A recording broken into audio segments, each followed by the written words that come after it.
Next, we have another form of how to write a vector. These are called standard unit vectors or linear combinations, okay? So the standard unit vector, so I is the unit vector that has a length of 1 in the x direction, and j is a unit vector that has a length of 1 in the y direction, okay?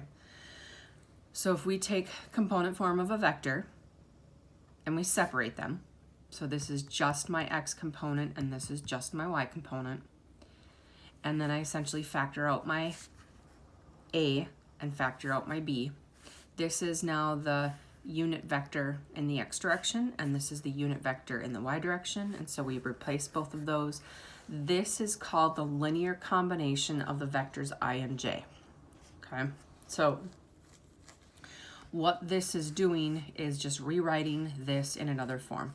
You do not have to go through this process. I'm just showing you where these are coming from. This literally becomes a coefficient of I. This literally becomes a coefficient of j. So if you're given a vector in component form and you're asked to write it as a linear combination, you just write it. It's that fast, okay? So write vector AB as a linear combination of the vectors I and j. Given that, and here, given the vector in component form, I can just write negative 1i plus 5j. And I don't have to write the 1, I could just put a negative I. And that's it, that's my answer. For this one, you're given the initial and terminal points, and so I have to find my vector first. So my vector AB is going to be, again, I have to do this one minus this one, negative 2 minus 2, and then 3 minus 3.